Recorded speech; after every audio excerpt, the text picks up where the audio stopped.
Check. There we go. All right. Well, I know I don't have to use a microphone. Believe me. Not only do I have a voice that will make it work without one, but Amy back here, she is wanting to make sure that we get a good recording, and so she wants to make sure that the audio goes through. So I apologize if I'm a little bit louder than normal, which those of you who know me know that that's a pretty common occurrence, to put it lightly. So if I've not had the pleasure of meeting you, I'm Jack Lee. I have the very proud honor of serving as the superintendent here at Bullard ISD. I want to thank you more than anything for taking the time to come to hear a little bit about what we have and the plan that we have in place, and an opportunity for you to ask some questions. And believe me, there's no wrong questions at all. And we will do some questions there at the end. So if you think of something, by all means, write it down, remember it. You can stop me if you need to. That's perfectly fine. I'll be happy to answer anything I can.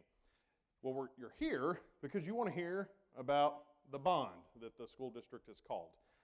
But before we jump straight into the bond information, I do want to go over a handful of small things with you that are actually very big things for Bullard ISD and important things. And the first thing we're going to talk about is a little bit about student success.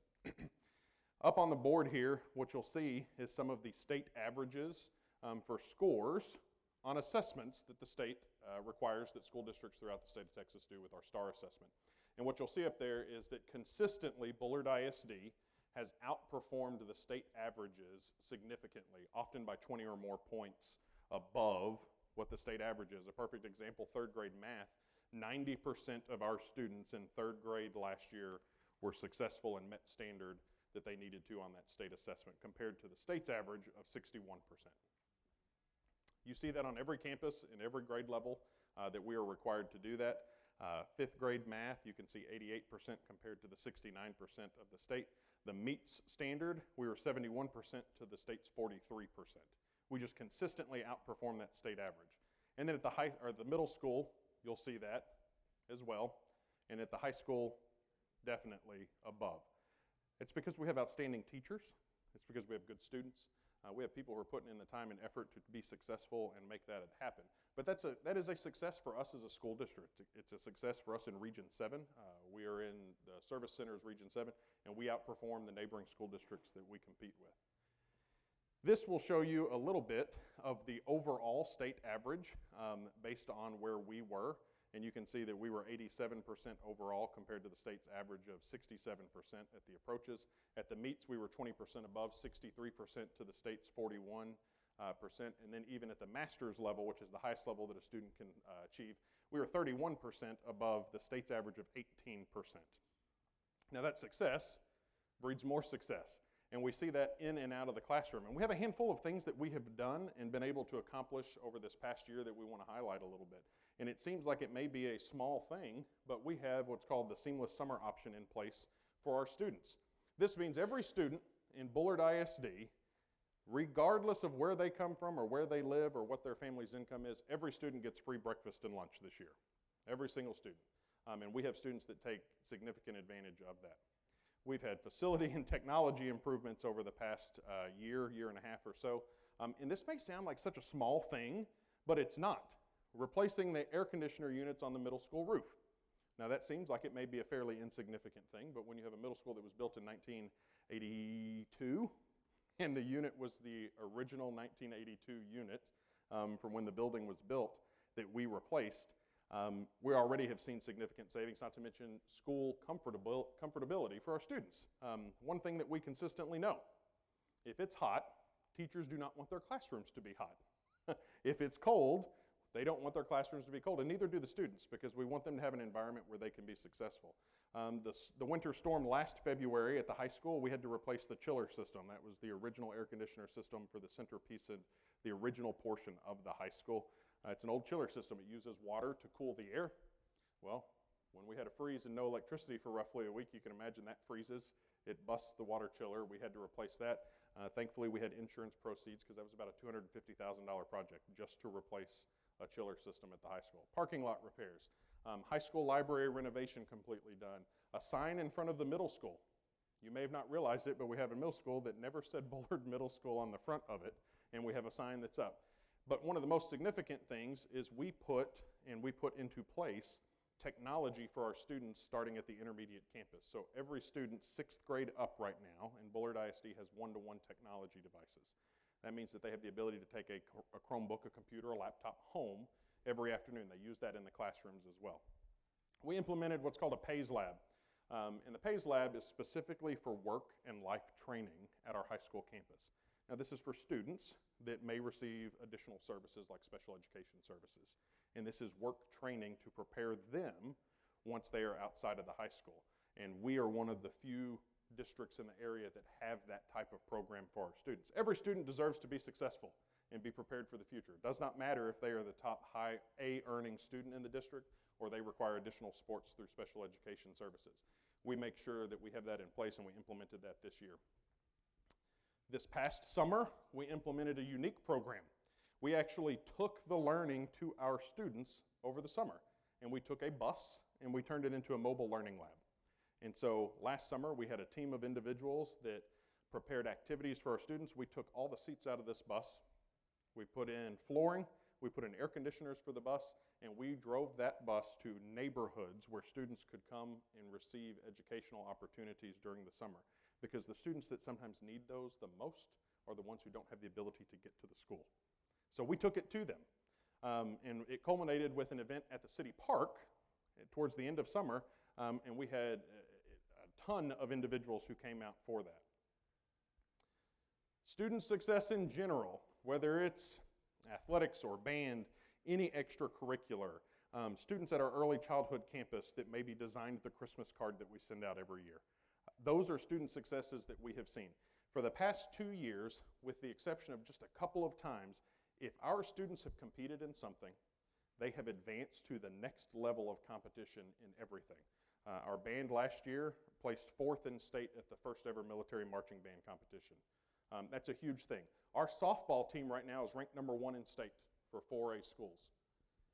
That success breeds more success because people want their children to attend a school district where they can be successful. And so we know that we are growing because of some of those success stories. Now, unfortunately, you have to listen to me talk about school finance for a couple of minutes because you have to understand how school finance works to understand how a bond works. And so I'm going to do my very best to teach you in a short period of time the things that you need to know. Not everything, just what you need to know. So as a school district, we receive funding from 3 places. We receive federal money from the federal government, and that's very minimal funding. About 3% of our overall budget comes from federal funding, and it's mostly grants. Special education grants, title money that the federal government specifically gives us. We get a little less than 40%, 38% of our budget or so comes from the state. This is money that the state of Texas gives us to run and operate our schools. And then we get almost 60% of our funding from local funding. And local funding comes from local sources, whether that's taxes, property values, gate receipts, if there's an event that goes on. There's often a misconception in schools that if you have a football game and you take in money for the football game, that money just goes straight back to the football team. It really doesn't. It goes into the general budget, and it may be paying a salary or something like that. It doesn't just flow. As much as Coach Callaway may like it to go, and he would advocate, not really, he advocates more for his other sports than he does football, but it does not go there. Now, let's talk a little bit about the state funding. About 2-3 years ago, in 2020 or so, 2019 legislature passed what's called House Bill 3. And House Bill 3 overhauled school funding in essence. And every student that attends school, we receive what's called the basic allotment. And the basic allotment is the amount of money that the school district receives from the state for that student being in school. Now that doesn't mean that they're just enrolled in school. If they're in attendance 100% of the days that we have school, we receive $6,160 for that student. That's what we received. And it actually increased by about $1,000 in 2020 was the first year. And that was because of the House Bill 3 that was implemented by the state. Now that funding, that $6,160 is our Tier 1 funding, our basic allotment. And it comes from district characteristics, how much our property values are, student characteristics. The general thing you need to know, though, is it comes from attendance.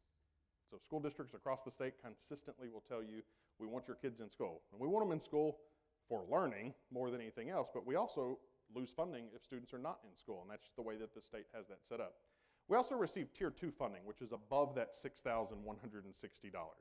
This is if a student receives gifted and talented services, special education, if they are enrolled in a career and technology education course, the state adds a weight multiplier on there. So instead of one funding times $6,160, we might get 1.1 funding and get an additional $600 if that student's in attendance every single day. That also depends on what our school district tax rates are. And the reason why that's important is because as the state, as we get and receive more money from local funding, property values, taxes, things like that, the state then decreases the amount of money that they give us. Because nothing says we support public education like saying, well, since your parents are paying more in money, we're going to give you less money to operate your school districts. And that's one of the things that's hard for people to understand. We get more in local funding, we get less in state funding. Now, our local funding is made up of two things. It's made up of our maintenance and operations, which is the general operations of the district. It's what we pay salaries with. It is what we pay utilities, the electric bill, the water bill, supplies, if we need something for a building, anything like that, it comes out of maintenance and operations, what we're going to call the blue bucket, the M&O. If you're thinking of it like your average home budget, this is where you pay for groceries, fuel for the car, minor home repairs, things like that. Then we also have what's called interest and sinking, INS, and it is used for only principal and debt payments. That's it, on debt issued. We cannot, by law, use that money for anything other than paying off debt. So if you think of it from your home, that's more like a mortgage, major home renovations, if you're purchasing land, if you're financing a vehicle. We can only use that INS money if voters give us the approval to use it. We can have $200 million sitting in our INS accounts, and unless the voters have approved us to go out and take a loan to then use that $200 million to pay off, we cannot use it. We cannot use it for salaries. We cannot use it for anything other than debt, nothing else. So our tax rate is made up of those two, M&O and INS, our operations and our debt, essentially. And for the past 5, 6 years now, Bullard ISD has lowered our tax rate. We've lowered our tax rate almost a little over 31 cents over the past 5 years. It is the largest decrease in taxes in the area. It's unheard of to think of a 31-cent tax decrease over the last 5 years, but that's what the district has done. We went from $1.67 for our tax rate down to $1.35. So our total tax rate is made up of the two of those. Our interest and sinking being the 40.43 cents, and the general fund, the operations, being the 95.2, and that's where you get the $1.3563. Are you with me? Are you ready for your quiz on school finance? I know I've taught you well. I know you're prepared for it. So now let's talk about what you really want to know about, which is the bond process. And you'll see why that school finance piece plays a part in this whole conversation as we start talking a little bit more about it. So you may not realize that the planning for what is now Bond 2022 started in August of 2020, almost 2 years ago, is when we really started that process. And we started that process by partnering with population and survey analysts, and they are a company that specifically works with cities, municipalities, counties, school districts, and they come in and they're demographers. They do demographic studies. They look at all the data, the number of houses being built, the homes, and how many kids are in each home, what neighborhoods have one child per home versus they look at all of it, the death rates, the birth rates, the works, and they put together what they think will happen with the district. So we started that in August of 2020. We partnered with PASA to be able to do a demographic study. In October of 2020 is when we started strategic planning as a school district. And that strategic planning involved community members, involved faculty, staff, it involved students, and it was really our opportunity to work with a group of individuals that are dedicated to the school district to plan where we want to go over the next 5 years. And we started that planning in 2020. We actually completed our strategic planning in January of 2021. We didn't launch our strategic plan until this August because we wanted it to coincide with the school district start with a regular school year. So that's when we completed that. In March of 2021, is when the demographic study was completed. And the demographers, we invited the city, we invited community folks, and we had them present that at a board meeting, a school board meeting, so that we could see exactly where we were going. Essentially, they anticipated that we were going to grow from roughly 2,675 students to a little over 3,800 students in the next 7 to 8 years. In May of 2021, so about a year ago now, we had architects that came in and they presented to the school district and they presented to our board of trustees to see who could help us with the planning that we needed to do. And we hired an architect, Claycomb Associates, in July of 2021. And then in August of this year, of 2021, this school year, between August and this most recent February is when we did facility planning. And we put together a group, community members, about 50 people or so, that came in and really took an evaluation of where we were as a district on our facilities, where we were going to go with the growth data that we had. And then in late February, February 18th is when our board of trustees called, unanimously approved calling a bond, which is what we're here to talk about. So we had about 5 groups of people that were really a part of that process, and I want to walk you through a little bit of what they did. We had the Facility Advisory Committee, architect firm, myself and our administration team, our board of trustees, and now the community. So our Facility Advisory Committee was made up of parents. It was made up of faculty and staff. It was made up of community leaders, administration. And they had 3 key things that they were doing. Their job was to review the district's growth data, the projections that we had. They were to look at our current facilities, and they were to create a priority list of needs for the district. Their job was not to determine whether we needed a bond. Their job was to determine what are the needs of the district, a priority list. And here's some of the data we looked at. As a district, over the past, this is roughly 12 years through 2020 or so, you can see where the district has consistently grown. Now what's interesting is you see this 0.3% right here in 2020. And you may say to yourself, Jack, 0.3% growth is not a very large growth. Well, you're not wrong. All of these numbers are pulled from October, what we call snapshot date, the last Friday in October. So these numbers were pulled in October of 2020 and compared to the October of 2019. Well, what happened between October 2019 and October 2020? We had COVID, we shut down as schools across the country. We still had 0.3% growth. Almost every other district across the state, with the few exceptions, had a decrease in enrollment. Tyler ISD is a perfect example. Tyler ISD is still not at the enrollment number that they were at in March of 2020 today in April of 2022, 2 years later. They are still below where they were then. We still continued to grow. This is kind of just a quick shot over the past 5 years and shows you kind of in the area where we've continued to grow. We looked at housing data, and this is where it gets interesting. If you drive through Bullard ISD, and I mean the whole school district, whatever road you are on, I promise there is a house being built somewhere on that road. I promise you that there is. And so we have several different subdivisions. We have several different things that are single-family housing. Single families, nothing more than just a single house. West Ridge, which is one of the most active subdivisions that we have. Cherokee Ridge, which has 208 lots for future housing. There's 100 acres north of Cherokee Ridge that's got 320 lots that are currently in the process of being developed. Katima Estates is continuing to expand. That doesn't include Eagles Bluff, Shady Brook areas, and then additional new homes, or the 152, 177 corridors. Those are just single houses. We also have multifamily housing. And this is one of the things that most people don't realize. If you drive down Lynch Street right now, you'll notice as you're going to Brookshire's, because you can't drive down Main Street until they finish it and they're working on it, but if you drive down Lynch Street right now, right before you get to Brookshire's, on the right-hand side, all that land has been cleared. What most people do not realize is that is the future site of a 64-unit apartment complex. All 64 apartments will be 3-bedroom apartments. And what do 3-bedroom apartments mean? It means families. It doesn't mean the single college student that's attending UT Tyler that's just looking to live outside of the area. Residence Papillon, which is off of 69 just north of the Whataburger there, duplexes. They already have phase 2 or phase 1 done. They weren't supposed to start phase 2 until the next calendar year. They're already moving dirt and working on the construction, and materials are already there. It's happening much earlier. And again, that doesn't include the 152 or the 177 corridors where you have smaller duplexes, metal building style duplexes that are being built all throughout there.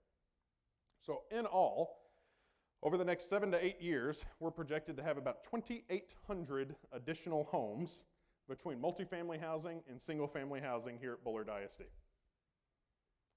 If each one of those homes has just one child that attends Bullard ISD, we have doubled the enrollment of the school district. So our demographers, population and survey analysts, they give us projections of where they think we're going to go. Now the great part about being a demographer is if you get it wrong, you get to use a pencil eraser and say, oops, we got that wrong. So they don't have the joy of worrying about budgets and things like that we do. So we want to make sure that we're being smart with the things that we're moving forward with. So we look at the wide range of what could happen, and we take a moderate approach. The moderate approach says, this is what we anticipate growth projections being between now and 2030, so 8 years, roughly. And you can see where this year we were expected to have about 2.5%, a little more than 2.5% growth. And then it just keeps going, 3%, 5%, 5% roughly, a little less than 5%. And it keeps going up until we get to 3,800 in 2030.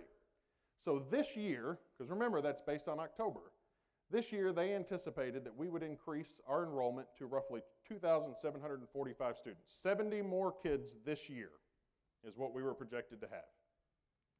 What we actually had was 126 more kids this year, and we jumped up to 2,801 students. So we're already exceeding the original growth projections of where we were going to be. So that makes us look at our campuses.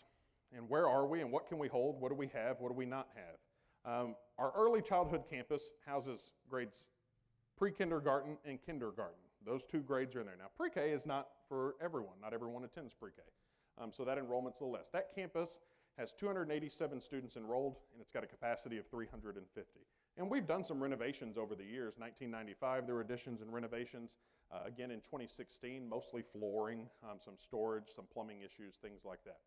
What's interesting about this campus is when it was built in 1986, it was built less than what is required by law.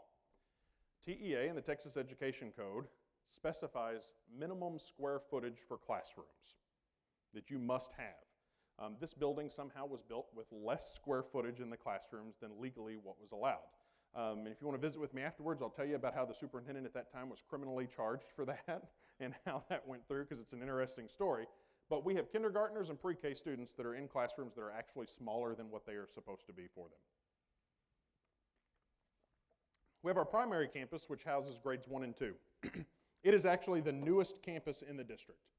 And it has 393 kids in it, and it has a capacity of 620. There is room for growth in this building. No questions about it. No renovations because it's the newest building. The elementary campus is almost a mirrored version of the primary, even though it was built first in 2008. And it, too, has about 380 kids in it, and again, capacity of 620. So there's room for growth in that building as well. There's no renovations that's been done to that. The oldest building in the district is our intermediate campus. It was built in 1957. It has capacity to hold 475 students. It has about 445 kids in it right now. We've done significant renovations and additions to it over the years. 2008, there were renovations. 2016, 7 years ago, was the last bond that the district did, and we did renovations and additions at that time. That building is at capacity, essentially. We know that in the next couple of years, 2 years, if not sooner, they will be over capacity. We will not have the space to put students, which means we're going to have to do something, whether that's temporary buildings or whatever it is, to be able to make that work. Our middle school was built in 1982. It's the old high school. If you're a Bullard graduate, you might have graduated from that building before they built the new one. Again, built in 1982. It houses right now grades 7 and 8. Those are the only 2 grade levels that are in it. It's got capacity of about 540, so a little bit of room for growth. But 2 years after the intermediate runs out of space, it also is projected to be over capacity. We've done additions and renovations in 2000. We did additions and renovations again with the last bond in 2015. And then we did a secure entrance, that very front entrance area that you see there. That was done in 2019. That was not done with a bond. That was done with local money, that M&O money that we talked about, our operations. We have the high school campus, which houses grades 9 through 12. A little over 1,000 capacity. It's got about 850 students in it. It has had additions and renovations done to it several times. The two most recent in 2008, and then again in 2016. Those additions and renovations have included things, ag facilities, dance facilities, band facilities, additional classrooms 2 separate times, 3 separate times. But one thing that we've not done is, as we've added on to that building, we have not increased the core facilities, the cafeterias.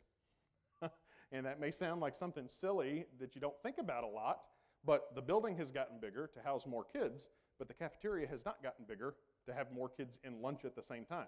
The high school runs 3 lunches throughout the day, which means they start their first lunch at 10:45-ish, I think, or so. It's really more of a brunch if you're in that first lunch. Not to mention that at times we have had to actually have tables in the hallways of that front entrance area so that we have enough space for the kids. So our facility advisory committee looked at all that. They looked at growth data. They looked at more than what I've shown you here, but they looked at growth data. They looked at enrollment projections. They looked at capacity. They toured facilities, and their job was to go through and figure out what they felt were the priority needs for the district. And this is kind of how that shook out just a little bit. You'll notice that the first thing listed, the highest, is actually transportation and buses. Did anybody graduate from Bullard ISD? I'm just curious. Anybody a Bullard High School graduate in here? No? If I graduated from Bullard ISD, there are still a couple of buses that were running when I was in high school. And it's because as the community has continued to grow and our district has continued to grow, we've not been able to keep up with the buses. And if anybody's curious to know, a bus costs about $125,000 for one bus. That's the cost of a school bus. So that was one of the big things. The high school cafeteria was a need. Just like I mentioned, we don't have the space in that cafeteria. It's not been expanded as we've expanded other areas of the buildings. Intermediate school and then middle school, you can see that 12 and 11 number, in the middle school a little bit further down, was a need. One was built in, 1952, 1957. One was built in 1982. They're out of space. It's just one of those areas that we have to look at. HVAC being a consistent issue. Extracurricular facilities. All of those things are the areas that were identified. Now, their job as a committee was to identify those things. That then came to me, my team, my administration, and our job was to really look at the grade level structures of our campuses. How are we structured? Figure out and work between the facility advisory committee, our architecture firm, our board of trustees, and then really look at our operational budget. What can we afford to do based out of operations? And then take that priority list and work with our architects to determine what those facility costs were. And this is what the end result of that priority list was. And you'll see middle school intermediate campus being one of the top needs. High school cafeteria, baseball, softball fields were identified, tennis, multi-purpose. Traffic congestion. If you have to take children or grandchildren to school, you know that you would rather do anything than have to drive through Panther Crossing or Schoolhouse Road or any of that area at 7:35 in the morning. That's one of the downfalls of having 6 campuses in a couple square miles is what it really comes down to. And then transportation and buses. And I put 2 stars beside transportation and buses. And the reason I want to point those out is, as we talk about a bond, we talk about financing things.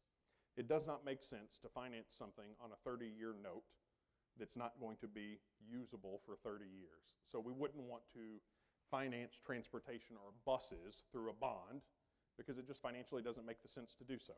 And we're already working with our financial advisors to figure out how can we do a bulk purchase of buses so that we can get our fleet caught up as best possible.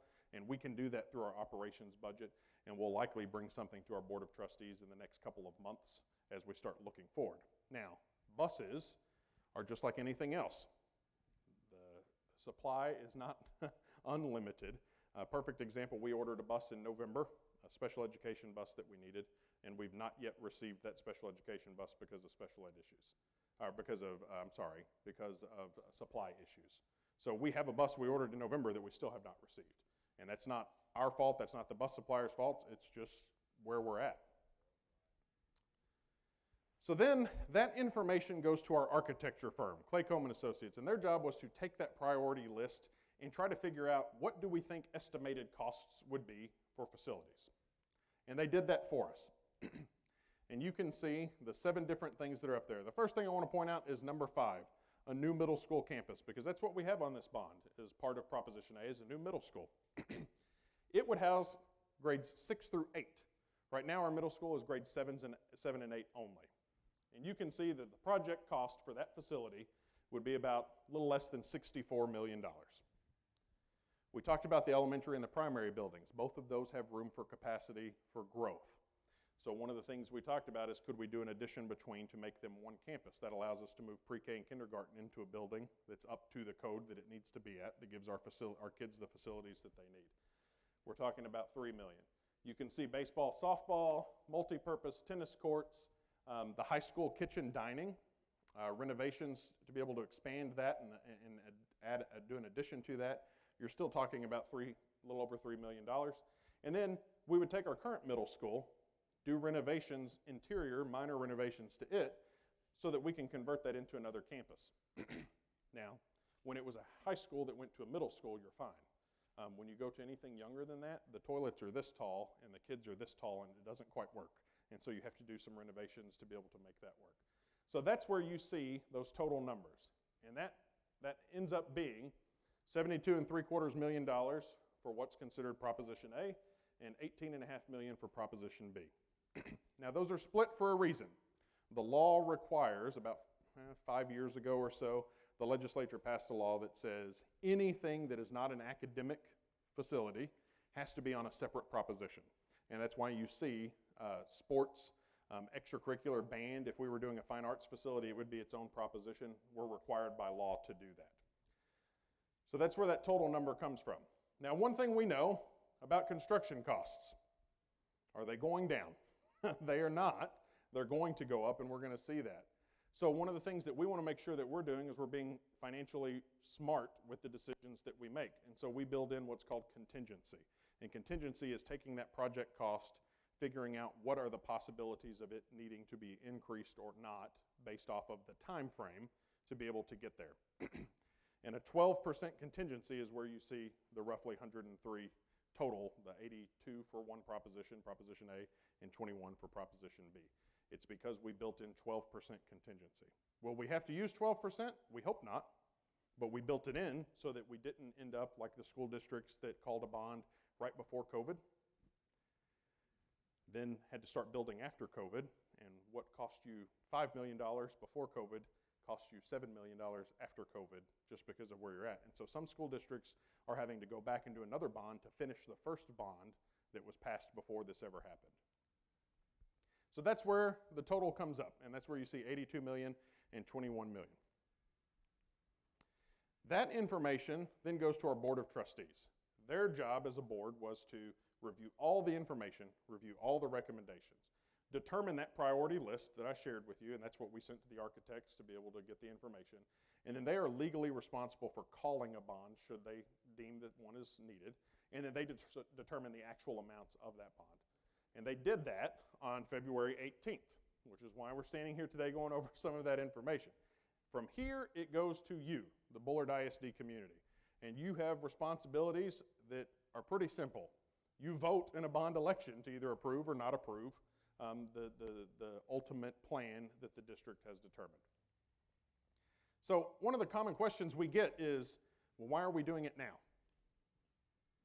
Like, is this the right time to be able to do it? Well, I can answer a little bit of that. We look at market rates and we look at bond funding. The average rate, interest rate for bonds over the past 20 years or so has been a little over 4%. Right now, the interest rates are about 2%, which tells you that you're not spending as much on interest over the long term of your loan. The lowest rate we have ever seen was in August of 2020, and it was right at 2%. They actually thought it might dip a little bit below. It didn't. It stayed at that 2.02. We also have to look at how we fund bonds. And that's one of the big questions is we work with financial advisors to look at things. And we took a very conservative approach with the way that we did it because we're a conservative community, we're a conservative school district. And so we anticipated over 3% as the interest rate for that bond. And we also anticipated that we would see property value growth of 5% over the next 5 years. Well, The average property value growth over the last 2 years has been about 10%. So we took a conservative approach intentionally because we want to make sure that we don't go tell our community that it's going to be this much and then it ends up being this much. We'd much rather come tell you that it's going to be this much and that it ends up being this much. So we were intentionally conservative with that. And that's where you get the $4.79 for a $100 valuation on property per month is what the tax impact would be. The overall tax rate, that INS and that M&O, is right at 9.5 cents. So our current tax rate, that $1.45.2, is where we would go to. That's not our current tax rate. That's what the tax rate would go to. We're right now at the $1.3563. That's what the tax rate would be. Now, I want to be honest with you, and not trying to jump too far into school funding, because I don't want you to be bored to death. It will be a less tax rate than that because we're going to be compressed on our tax rate. The one thing that the state also did with House Bill 3 is they said, as your property values grow, you can only actually collect 2.5% more in funding than you received the previous year. So your values of your home may double, but the state is going to lower their portion they give us to guarantee we only get 2.5% more funding. So as property values have grown, the district has not received more funding for that because we've been limited based on what the state now allows us to do. Now, if you're 65 years or older, you have no tax impact, period. No ifs, ands, or buts about it. And I want to be very upfront with you that you hit what's called a tax ceiling and a tax freeze. It does not matter what the tax rate changes to.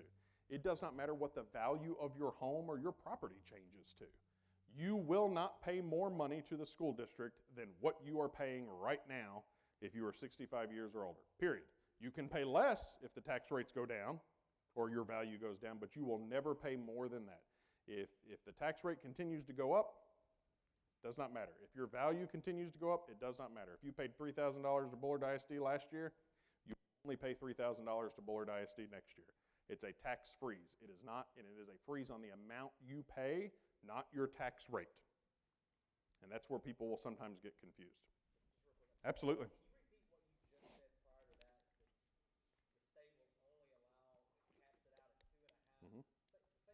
Yep. So when House Bill 3 passed in 2019, and they implemented it in 2020, the one thing that they did that they limited was as values continue to increase, schools used to receive more funding. So if your home was valued at $200,000 and then it was valued at $220,000, we received more funding from that. Now, if your home's valued at $200,000 and then it's $220,000, overall as a district, we will only receive 2.5% more. The state will offset. They will lower their share that they give us, or our tax rate will compress lower.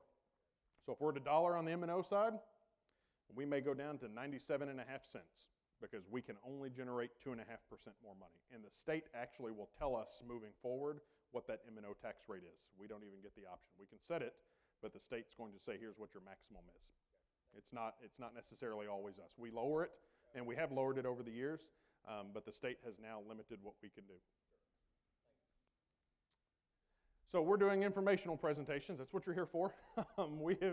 I have given this presentation to the entire district. I have given it to booster clubs, the Rotary Club. We're scheduled to do, 7 or 8 more of these before we get to May 7th. The whole point is we want to make sure that everybody knows exactly what's going on. We want to be as transparent as we can. We want to give people the opportunity to ask questions. And so that's why we're where we are. Here are some of the ones that are coming up. And you can see we're already here on April 7th. We've got another community presentation on April 25th. It's at Corinth Missionary Baptist Church in the Fellowship Hall. It's an opportunity for the community to come out. We have a bond website. You can get any of the information at bullardbond.com. Anything you receive from the school is 100% factual. By law, we cannot provide or release any information that is not factual. We can't advocate for, we can't advocate against. The law is very clear that we can only say, here is a bond, here is what we are doing. So if you receive something from us, it's been run by attorneys and everybody else because we got to make sure that we do it the right way. So you'll never see anything come from the district that says, vote for Bullard ISD or vote against Bullard ISD. Now, I'm going to turn it over and see what questions you have, but before I turn it over to you, I'm going to hit some of the most frequently asked questions that often pop up. One of the first questions we almost always get is, so what does that mean for configurations? Where are grades going to go? What buildings are they going to be in? Those types of things. And what you really want to pay attention to is this far right one that's over here. That is the one that we're looking at. So if we combine elementary and primary, that would then make room to house grades pre-K through 2. It would have a capacity of 1,240. The intermediate campus, the current middle school, would become an intermediate campus. And it would then have a capacity of 613, and there's a star beside that because you're probably thinking, well, you just told me it had a capacity of 540. How does it suddenly become 613? Middle school students change classes. Elementary school students do not change classes. And so capacity is increased simply because kids are staying in the same room. You're not also offering all of the elective courses and things like that. Plus, we would do renovations with that building, and so there's a good chance that internally we would create classrooms in some of the larger spaces that are in there. The middle school would be the new building. It would have capacity for 1,000 with core capacity of 1,200. So that in the future, if growth continues as rapidly as it's going to, when that happens and we have to add on to that building, we don't want to be in the same boat that we're in at the high school right now. We want to have the space to add on and not have a cafeteria that's then too small. So core capacity is 1,200, student capacity of 1,000, classroom capacity of 1,000, and then our high school stays at the 1,065. Another question that we often get asked are timelines. So I want to be very upfront with everyone. We are at a minimum 2 years away from anything changing. Even if the bond does pass in May, on May 7th, we are still 2 years. The earliest that we could potentially get into a new middle school would be July of 2024. That's assuming that weather works perfect, that supplies are able to be received, everything, at a minimum. And that process goes through several things. If the bond is successful and passes and the community approves it, we then enter into what's called a design phase. And that design phase is an opportunity for us to have teachers, to have community members that have input into what the design of a building or renovations or things like that would look like. It's not Jack Lee's decision on what a building should look like. It's not my building, it's the community's building. And so it takes several months for that to happen, and then once the design is made to be put out for bid so that we can get estimates on what construction costs would be, and then you're talking about anywhere from 6 months to 18 months on actual construction time once the ground is broken. We also get questions on where would a new middle school go? So remember, our facility advisory committee said traffic is an issue for us in this area, and they're absolutely correct. So if you look at this screen, what you can see where the high school is now in that upper left-hand corner. You can come down to 2493 and it runs into 69. Right now. And it won't run into 69 eventually. There'll be an overpass there because that's what TxDOT is doing. So this road's going to come down, 2493 is going to come down. It's going to actually swing out some and come across and connect to 2493 east. And there'll be an overpass that goes. The district owns 100 acres of land right here. And our intent is, if the community approves of this bond, is we would build a new middle school campus there to alleviate some of the traffic concerns that we have in the mornings. It pulls an entire campus out of a 2 square mile area. That's the whole point. And it could potentially look like this. And notice that I say could. Huge caveat here, friends. This is not what a building would look like. This is purely what it could look like on the 100 acres of property that we have. A new building includes extracurricular facilities, band halls and things like that. They're not a separate proposition, so you're not building just a middle school, and then we'd have to come back and add band halls or a track or fields or things like this. That's included in there, which is why you see a track and a field. That's why you see possible tennis courts or parking or things like that. Now, what could a building look like? Again, this is what it could look like. It is not what it will look like because we've not gone through a design phase. But there's a little bit more zoomed in, and that's what the front of a building could look like. Possibly. It doesn't mean that that's what it will look like.